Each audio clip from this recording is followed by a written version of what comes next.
ہم غدیری ہیں۔ اعوذ باللہ من الشیطان الرجیم، بسم اللہ الرحمن الرحیم۔ قال الحکیم فی قرآن الکریم، بسم اللہ الرحمن الرحیم۔ یا ایہا الذین آمنوا اتقوا اللہ وکونوا مع الصادقین۔ سب سے پہلے تو آپ سب کو عید سعید غدیر، جو اعیاد امت مصطفیٰ صلی اللہ علیہ وآلہ وسلم میں سب سے بڑی عید ہے، تمام عیدوں پر غالب عید ہے۔ اگر وہ عید ہمارے لیے پسندیدہ، مطلوب اور محبوب اور مقبول ہو تو پھر عید الاضحیٰ اور عید الفطر بھی عید ہوگی۔ ایک خوشی ایسی ہے جس خوشی پہ ساری خوشیاں انحصار کرتی ہیں، یعنی اگر وہ خوشی ہے تو ساری خوشیاں ہیں، اور اگر وہ خوشی نہیں ہے تو پھر کوئی خوشی نہیں ہے۔ اس کی وجہ کیا ہے؟ اس کی وجہ یہ ہے کہ پروردگار عالم نے اپنے حبیب کو، اپنے محبوب کو، اپنے معشوق کو، اپنے عاشق کو، سرکار دو جہاں حضرت محمد مصطفیٰ صلی اللہ علیہ وآلہ وسلم سے یہ ارشاد فرمایا کہ ان لم تفعل فما بلغت رسالتہ، اگر تم نے یہ کام نہیں کیا تو گویا ساری رسالت کی محنتیں، تمام تر زحمتیں، ہجرتیں، صعوبتیں، تکالیف، وہ سب کی سب محنتیں رائے گاں چلی جائیں گی اگر یہ کام تم نے نہیں کیا۔ اور وہ کام کیا ہے؟ وہ کام مولا کائنات کی ولایت کا اعلان ہے، مولا کائنات کی ولایت کا اعلان ہے، علی کی محبت کا اعلان ہے، علی کی حکومت کا اعلان ہے۔ اگر اس امت مصطفیٰ پر، انسانیت پر، مخلوق الہی پر وہ جو ولایت تشریعی ہے، ولایت تکوینی سے تو کوئی نہیں روک سکتا، وہ جو اللہ نے انہیں مقام اور عظمت اور فضیلت عطا کی ہے، وہ جو تصرفات انہیں عطا کی ہیں، وہ جو اختیارات انہیں اللہ نے عطا کی ہیں، وہ کوئی نہیں روک سکتا تھا۔ لیکن ولایت تشریعی یعنی اس امت کے اوپر مولا علی علیہ السلام کی ظاہری حکومت، ان کی بات کو قبول کیا جائے، ان کے حکم کو مانا جائے، انہیں اپنا مولا، اپنا آقا، اپنا سردار، اپنا حاکم تسلیم کیا جائے۔ من کنت مولا فہذا علی مولا، یہ جو میں جس کا مولا ہوں اس کا علی مولا ہے۔ نبی مکرم کیا ہے ہمارے لیے؟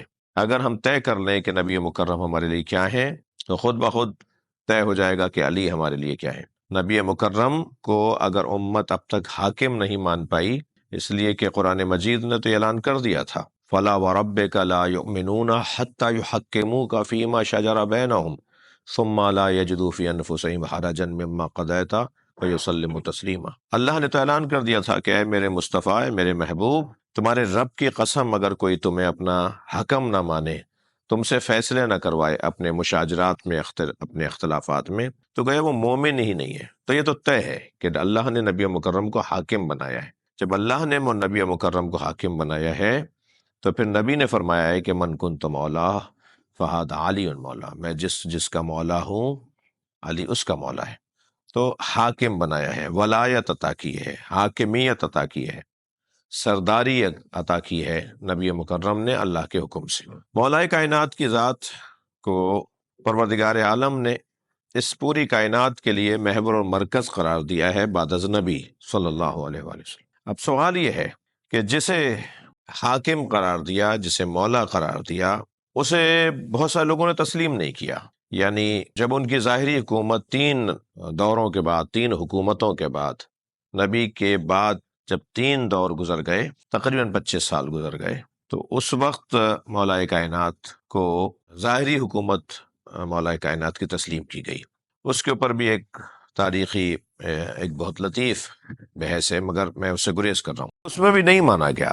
3 مسلمانوں کے درمیان جنگیں، یعنی مسلمانوں نے مولا کائنات کے اوپر بظاہر ظاہری طور پر، ویسے تو جو بھی علی مولا کے خلاف تلوار لے کر آئے، بغاوت کرے، اسے مسلمان تسلیم ہی نہیں کیا جا سکتا۔ یہ کہنا کہ حضرت ابوبکر کو جو مارنے آئے، جو انہیں قتل کرنے آئے، وہ مسلمان نہیں ہے، حضرت عثمان کو جو مارنے آئے وہ اسلام سے نکل گئے، حضرت عمر کو جو مارنے آئے وہ اسلام سے نکل گئے، لیکن جب ہم کہیں مولا کائنات کو جو مارنے آئے تو مسلمان یہ کہیں کہ ما ادری، ہم نہیں جانتے، پتہ نہیں، دونوں مسلمان تھے۔ تو یہ ناانصافی ہے۔ یا تو کہیے کہ حضرت خلفائے ثلاثہ کے خلاف بھی جو لوگ آئے وہ مسلمان تھے، کیونکہ مسلمان سے لڑ رہا تھا تو دونوں کے درمیان صلح ہونی چاہیے تھی۔ وہاں تو آپ نہیں بولتے یہ بات، لیکن جب مولا کائنات کی بات آتی ہے تو آپ کہتے ہیں مسلمان تھے۔ بہرحال یہ وہ تلخ ایک بات ہے اور ایک آئینہ دکھانے والی بات ہے۔ مولا کو تین جنگوں کا سامنا کرنا پڑا۔ حضرت کو جنگ جمل کا سامنا کرنا پڑا، جس میں نبی مکرم کی زوجہ مولا کائنات کے سامنے آئیں، اور کچھ اکابر اور کچھ کبار صحابہ کرام تشریف لائے، سامنے آئے، اور پھر کیا ہوا، میں امت کی زبان میں اور اپنی زبان میں ملی جلی زبان میں بات کر رہا ہوں۔ اور پھر دوسری جنگ ہوئی، جنگ صفین ہوئی، اور پھر تیسری جنگ ہوئی، جنگ نہروان ہوئی۔ جنگ نہروان کے خوارج کو بھی اس لیے اسلام سے خارج کہہ دیا جاتا ہے کہ کیونکہ انہوں نے امیر شام کو بھی مولا کائنات کے صف میں رکھا تھا۔ نئی نسل کے لیے شیعہ عقیدوں کی صحیح تعلیم بہت ضروری ہے، جس کا بہترین راستہ فجر میڈیا ہے۔ ابھی ہم سے جڑیں، فجر میڈیا، روشنی عقیدے کی۔ اگر وہ بھی اکیلے مولا کائنات کے دشمن ہوتے تو شاید وہ بھی مسلمان ہوتے مسلمانوں کے نزدیک، مگر کیونکہ انہوں نے حاکم شام، امیر شام اور معاویہ ابن ابی سفیان کو بھی واجب القتل جانا تھا، اس لیے مسلمانوں نے انہیں اسلام سے خارج کر دیا۔ ورنہ تو اگر وہ صرف مولا کائنات کے دشمن اور مخالف ہوتے تو وہ بھی جنگ جمل اور جنگ صفین کے مسلمانوں کی طرح، لشکریوں کی طرح مسلمان ہوتے۔ لیکن بہرحال ہم اس بحث میں نہیں جا رہے۔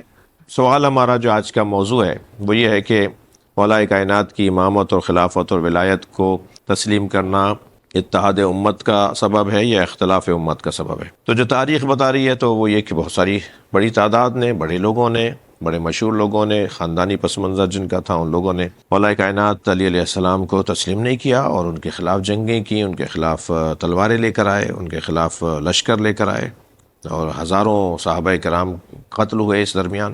سوال یہ ہے کہ وہ کون سی چیز ہے کہ جسے تسلیم کر لینا اور جسے مان لینا قرآنی قوانین اور احادیث کے قوانین اور عقلی قوانین کے مطابق، یعنی اگر ساری دنیا قرآن کا انکار کر دے تو ہم کہتے ہیں کہ قرآن اختلافی ہے، اگر ساری دنیا یا آدھی دنیا یا ایک بڑی تعداد اللہ کو نہ مانتی ہے تو ہم کہتے ہیں اللہ اختلافی ہے۔ اگر کوئی کہے کہ جی ہم نبی مکرم کو نہیں مانتے، ہم مسلمان نہیں ہیں، ہم نبی کو نہیں مانتے، نبی ہمارے نبی کو اگر کوئی نبی نہ مانتا ہو تو ہم کہتے ہیں نبی اختلافی ہیں۔ مثلاً سب سے بڑی بات تو اللہ کی، جو اللہ کو نہیں مانتا ہم کہتے ہیں اللہ اختلافی ہے۔ وہ کون سا نقطہ ہے کہ جو اس کا فیصلہ کرے گا کہ اختلاف اور اتحاد کا نقطہ کیا ہے؟ یعنی کسی کا ماننا یا نہ ماننا ہے یا نہیں؟ کسی چیز کو پہلے آپ ثابت کریں گے، پھر اس کو منوایا جائے گا، کونسلنگ کر کے، تبلیغ کر کے، سمجھا کر، تربیت کر کے، تعلیم دے کے، جہالت ختم کر کے منوایا جائے گا پھر اسے۔ مگر پہلے ایک چیز ثابت ہوگی کہ یہ 5 شرائط یا 8 شرائط یا 10 شرائط کسی کے اندر اگر پائے جاتے ہوں گے تو وہ ہے کہ جو حق ہے، سچ ہے، میرٹ پر ہے، وہ آقا ہے، مولا ہے، وہ صحیح ہے، وہی چیز ہے کہ جس کو مانا جائے۔ لیکن اب اسے نہ ماننے کے وجوہات تو جہالت بھی ہو سکتی ہے، حسد بھی ہو سکتا ہے، کینہ بھی ہو سکتا ہے، ذاتی مفاد بھی ہو سکتا ہے، اور جس کو کہہ لیجیے دنیا داری بھی ہو سکتی ہے، خوف بھی ہو سکتا ہے، لالچ بھی ہو سکتی ہے۔ 50 اخلاقی کمزوریاں انسان کے اندر ہوتی ہیں جو سبب بنتی ہیں کہ جو انسان حق اور سچ تک نہیں پہنچ پاتا۔ اس کا کیا حل ہے؟ کیا اس کا حل یہ ہے کہ جہالت کی بھیٹ چڑھا دیا جائے اس میرٹ کو، حسد کی نظر کر دیا جائے اس قانون کو، اس قاعدے کو، اور ذاتی مفاد کے اوپر قربان کر دیا جائے اس معیار، اس مقام کو؟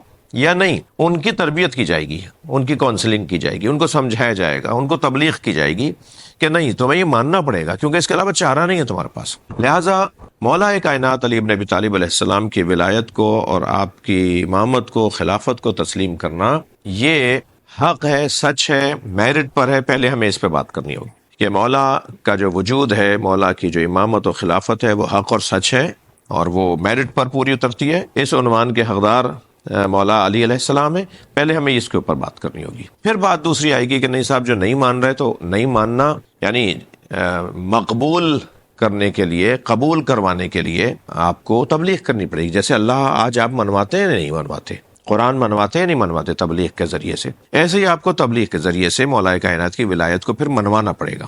پورے قرآن میں بلغ فعل امر کا صیغہ بلغ ایک ہی جگہ آیا ہے اور وہ ہے ولایت مولا کائنات کے بارے میں۔ یعنی نبی مکرم سے فرمایا اللہ نے کہ پہنچا دو، یہ خبر پہنچاؤ، یہ بات پہنچاؤ، اور وہ بات کیا پہنچاؤ؟ کہہ دو کہ میں جس کا مولا ہوں علی اس کا مولا ہے۔ تو یہ جو اللہ کی طرف سے جو سسٹم بنا ہے وہ تو علی بنے۔ نبی کے بعد اگر اللہ کی طرف سے کوئی نظام بنائے تو وہ مولا کائنات کی ولایت ہے۔ اب اسے منوانا ہے، جیسے اللہ کو منوانا ہے، جیسے قرآن کو منوانا ہے، جیسے رسول اللہ کو منوانا ہے، جیسے جو ہے وہ شرعی احکامات کو منوانا ہے، جیسے نماز اور روزے کو منوانا ہے، جیسے ان تمام صحیح باتوں کو منوانا ہے، ایسے ہی ایک سب سے بڑی صحیح بات اللہ رسول کی، توحید اللہ کی اور نبی کی نبوت و ختم نبوت کے بعد جو سب سے صحیح بات ہے وہ ولایت مولا علی ہے، وہ خلافت مولا علی ہے، وہ امامت مولا علی ہے۔ قرآن مجید کے اندر ہمیں وہ میرٹ، وہ قانون، وہ قاعدہ، وہ معیار قرآن مجید نے ہمیں عطا کیا ہے۔ بہت ساری آیات ہیں، ان آیات میں ایک آیت جو میں نے آپ کے سامنے تلاوت کی وہ آیت کریمہ سورہ مبارکہ توبہ کی 119ویں آیت ہے، جس میں اللہ ارشاد فرما رہا ہے یا ایھا الذین آمنوا اتقوا اللہ وکونوا مع الصادقین، اے صاحبان ایمان تقوی پروردگار اختیار کرو اور سچوں کے ساتھ ہونے والوں میں سے بنو، رہنے والوں میں سے بنو، کونو مع الصادقین، سچوں کے ساتھ رہنے والوں میں سے قرار پاؤ، اے صاحبان ایمان تقوی اختیار کرو۔ مومنوں سے بات ہو رہی ہے، مومنوں سے بات ہو رہی ہے، غیر مومن نہیں مانتا کوئی گلا نہیں ہے۔ متقیوں سے بات ہو رہی ہے، علی علیہ السلام کو سوائے متقی کے کوئی نہیں مان سکتا، تقوی شرط ہے علی کو ماننے کا۔ سب سے بڑا تقوی علی مولا کی ولایت کو تسلیم کرنا ہے، سب سے بڑا تقوی، یعنی وہ حلیے اپنائے ہوئے ہو، وہ رنگ اور ڈھنگ اپنائے ہوئے ہو، اور اس کے طور طریقے سے ہوں جیسے اس سے بڑا کوئی اللہ والا ہے نہیں، مگر اگر مولا علی کو نہیں مانتا تو گویا وہ کچھ بھی نہیں مانتا۔ تو سب سے بڑا تقوی وہ ولایت مولا علی علیہ السلام کو تسلیم کرنا ہے۔ اسی لیے اللہ نے ارشاد فرمایا اے مومنو تقوی اختیار کرو، اس قابل ہو جاؤ، لائق ہو جاؤ، ہر شخص نہیں مان سکتا علی کو، لائق ہو جاؤ۔ اسی طرح ایک اور آیت کے اندر پروردگار عالم نے اس ایک جملے کو بڑی تفصیل سے سورہ مائدہ کی 54ویں اور 55ویں آیت کے اندر ہماری رہنمائی کی ہے، جہاں ارشاد ہوا ہے بسم اللہ الرحمن الرحیم یا ایھا الذین آمنوا من یرتد منکم عن دینہ فسوف یأتی اللہ بقوم یحبهم ویحبونہ اذلۃ علی المؤمنین اعزۃ علی الکافرین یجاہدون فی سبیل اللہ ولا یخافون لومۃ لائم ذلک فضل اللہ یؤتیہ من یشاء واللہ واسع علیم۔ اس کے بعد میں ہے انما ولیکم اللہ ورسولہ الذین آمنوا الذین یقیمون الصلاۃ ویؤتون الزکاۃ وہم راکعون۔ یہ جو تین ولایتوں اور تین مولاؤں کو ماننے کی شرائط ہیں وہ 54ویں آیت کے اندر موجود ہیں۔ 6 شرائط بیان، جس میں سب سے پہلے کہ اللہ اس سے محبت کرتا ہوگا، وہ بھی اللہ سے محبت کرتے ہوں گے، وہ مومنین سے متواضع ہوں گے، وہ کافروں سے متکبر ہوں گے، وہ مسلسل کوشش کرنے والے ہوں گے اللہ کی راہ میں، وہ ملامت کرنے والوں کے ملامت سے خوف زدہ نہیں ہوں گے۔ اب پھر کہا جا رہا ہے اب تمہارے اندر یہ جب کمال اور صفات جمع ہو گئی ہیں، کمالات اور صفات جمع ہو گئی ہیں، تو اب تم 3 مولاؤں کو مان سکتے ہو، اللہ کو، رسول اللہ کو اور حالت رکوع میں زکوٰۃ دینے والے کو۔ اسی طرح اس آیت میں سورہ توبہ کی اس آیت کے اندر اللہ ارشاد فرما رہا ہے یا ایھا الذین آمنوا اتقوا اللہ، تقوی پہلے اختیار کرو، قابل بنو، اس قابل بنو کہ تم وکونوا مع الصادقین، پہ سچوں کے ساتھ ہو جاؤ۔ تو سچوں کے ساتھ، سچ جو ہے نا وہ ایک میرٹ کا مختصر ٹائٹل ہے، عنوان ہے۔ کہیں یہ سچا آپ کو علم کے باب میں کسوٹی بنے گی، کون ہے بڑا عالم؟ جو بڑا عالم ہے، جو وہ بات کر رہا ہے وہی سچ کر رہا ہے۔ کون ہے بڑا شجاع؟ جو میدان چھوڑ کے نہیں آیا، میدان میں ڈٹا رہا، وہ جو بات کر رہا ہے وہی بات صحیح ہے۔ یعنی 10 فضائل اور مناقب کے میدان بنیں گے جس میں صداقت ٹائٹل بنے گا۔ ہر میدان کی ایک صداقت ہے، اس میدان کی صداقت پہ جو پورا اتر رہا ہے وہ صادق ہے، اور حکم الہی ہے کہ سچوں کے ساتھ ہو جاؤ۔ اب سچوں کے ساتھ ہونا اتحاد ہے نا، نبی مولا کائنات کون سے میدان میں صادقین میں سے نہیں ہے، صادق نہیں ہے؟ علم میں علی سے بڑا کوئی میرٹ پہ اور کمال پر نہیں ہے بعد از نبی۔ یہ بات بار بار کرنے کی ضرورت نہیں ہے، مگر کیا کریں کہ ہمارے ہاں بعض لوگ ایسے بھی سننے والے ہوتے ہیں کہ جنہیں جو ہے نا وہ اس بات کا ادراک نہیں ہوتا، لہذا بار بار کہنا پڑتا ہے۔ یہ سارے فضائل بعد از نبی صلی اللہ علیہ وآلہ وسلم ہیں۔ آج جس کو دیکھیے شیعہ عقیدوں کو ٹارگٹ کر رہا ہے، جوانوں اور بچوں کو بہکایا جا رہا ہے اور شیعوں کو کافر بتایا جا رہا ہے، جبکہ شیعہ ہی اسلام کی سچی تصویر ہیں جو رسول اور آل رسول علیہ السلام کے نقش قدم پر چلتے ہیں۔ فجر میڈیا نے یہ ذمہ داری محسوس کی ہے کہ شیعہ عقائد کی حفاظت کی جائے۔ فجر میڈیا، روشنی عقیدے کی۔ علم کے میدان میں علی سب سے صداقت کا عنوان، شجاعت کے میدان میں، غیرت کے میدان میں، عزت کے میدان میں، جی منصب کے میدان میں، شہرت کے میدان میں، غیرت کے میدان میں، کون سا ایسا میدان ہے؟ قضاوت کے میدان میں۔ ہر میدان میں ایک سچا ہے، یعنی سارے سچوں میں ایک ساتھ زیادہ بڑا وجود ہے، میرٹ جس کی بنتی ہے، معیار اور جس کا جو ہے وہ حق بنتا ہے کہ اس کو اولا اور اعلیٰ مانا جائے۔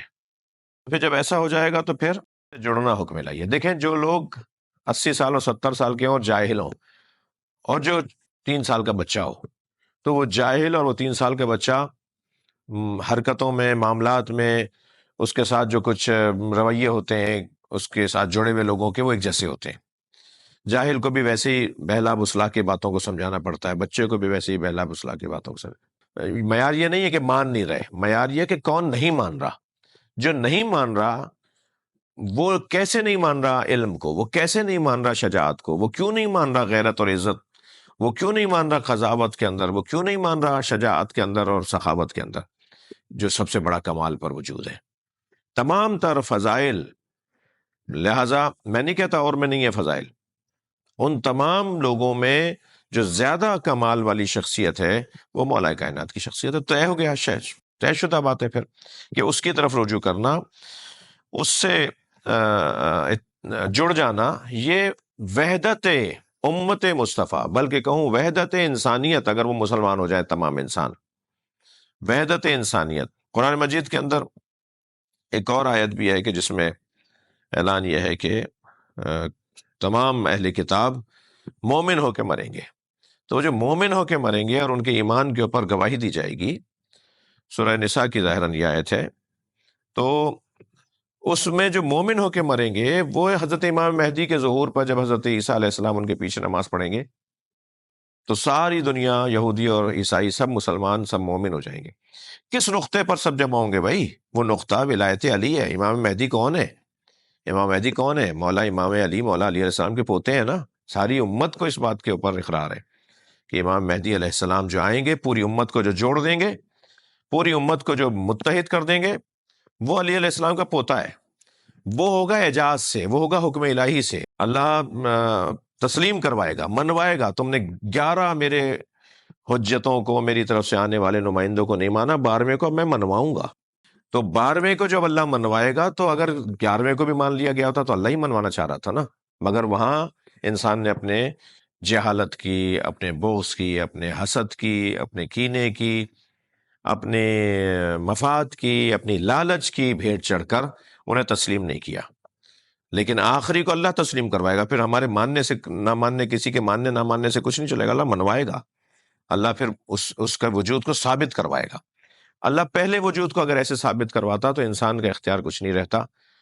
علی مولا سے لے کے امام عسکری علیہ السلام تک تمام جو لوگ تھے، وہ جو اختیار کے ساتھ آتے رہے، یقیناً ان کی فضیلت زیادہ ہے، یقیناً پھر حق ہے ان کا کہ نبی فرمائے ہم جیرانی فی الجنہ، وہ میرے ساتھ پڑوس میں ہوں گے۔ یا علی انت و شیعتک ہم الفائزون، یا علی تم اور تمہارے شیعہ کامیاب ہوں گے۔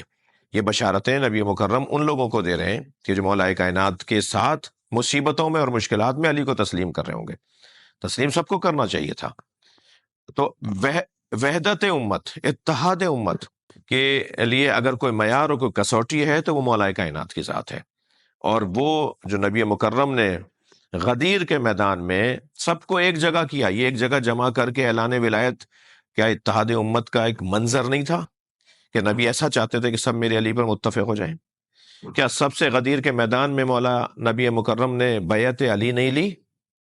1 لاکھ سے زیادہ صحابہ کرام، جن میں خواتین سینکڑوں بلکہ ہزاروں کی تعداد میں موجود تھیں، ان سب سے مولا کائنات کی بیعت نہیں لی؟ یہ امت کو متحد نہیں کیا مولا پر؟ اب اگر امت کو نبی متحد کر کے گئے ہوں علی کے اوپر، اور بعد میں سقیفے کے اندر یا بعد میں کسی اور مرحلے کے اندر مولا علی سے لوگ دور ہو جائیں اور پھر کہیں کہ یہ اتحاد کا سبب نہیں ہے، تو یہ غرائز نفسانی اور احوائے نفسانی کی بنیاد پر تو ہو سکتا ہے، مشیت پروردگار کی بنیاد پہ نہیں۔ مشیت الہی تو یہ کہتی ہے کہ علی کے اوپر متحد ہو جاؤ، اور مولا علی علیہ السلام کی ولایت وحدت کا اور اتحاد کا ایک روشن اور واضح اور محکم اور مضبوط ایک عنوان ہے، جس پر امت کو متحد ہونا مرضی پروردگار، خوشنودی پروردگار کا سبب ہے۔ امت کا اس سے اختلاف کرنا اللہ کی ناراضگی کا اور اللہ کے غضب کا سبب ہے۔ بہت شکریہ۔ ہم غدیری ہیں،